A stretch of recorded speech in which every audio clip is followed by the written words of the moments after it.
బానిసత్వపు బతుకులు ఏమీ మారవా?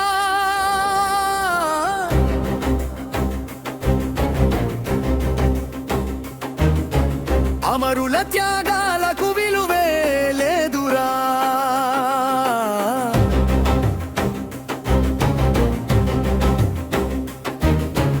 80 ఏళ్ల ఈ స్వతంత్ర భారతంలో అడుగడుగునా అన్యాయమే, అడుగడుగునా లంచగొండితనమే.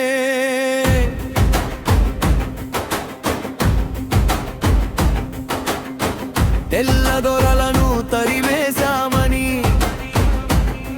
జెండా ఎగరేశామని సంబరపడుతున్నా, కానీ మనిషిని మనిషే దోచుకుంటుంటే ఈ స్వేచ్ఛ ఎవరిదిరా చెప్పవా? రక్తం చిందించిన వీరుల కలలేంటి,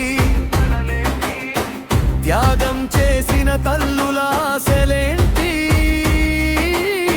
స్వేచ్ఛ కోసం ఉరితాళ్ళు ఎక్కిన వాళ్ళు, ఇదే నా కోరుకున్న భారతమంటే.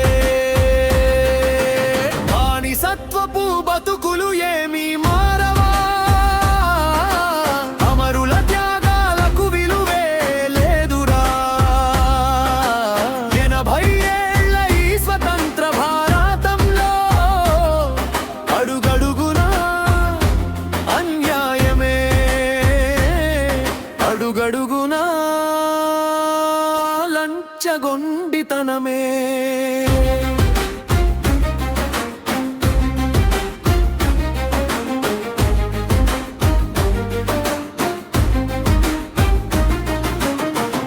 పేదవాడి కన్నీటికి ధరలేదురా, నిజాయితీకి లోకంలో విలువలేదురా. డబ్బున్నోడికి దారులు తెరుచుకుంటే న్యాయం కోసం పేదోడు ఎందుకు తిరగాలిరా? చేతిలో లంచం పెట్టకపోతే చిన్న పని కూడా కదలదే. నిజం చెప్పే నోరును మూయిస్తే అది స్వతంత్ర దేశమా? రైతు చెమటతో అన్నం పండిస్తే అదే రైతు కంట కన్నీరు ఎందుకు? కూలీ రక్తమతో భవనాలు కడితే అతని గుడిసెలో వెలుగు ఎందుకు లేదు? పిల్లల చదువుకి డబ్బు కావాలి, వైద్యానికి డబ్బు కావాలి, బతకడానికి కూడా డబ్బే కావాలంటే స్వేచ్ఛ అంటే ఏమిటో చెప్పరా?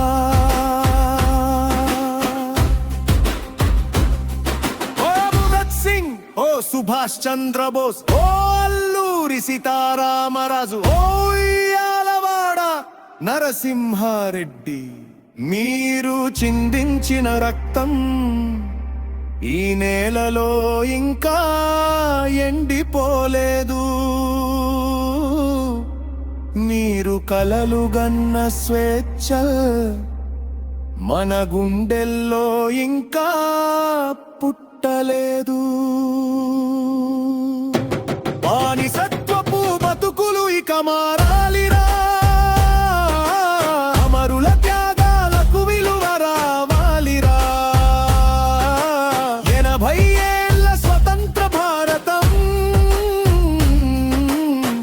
నిజమైన స్వేచ్ఛను చూడాలిరా.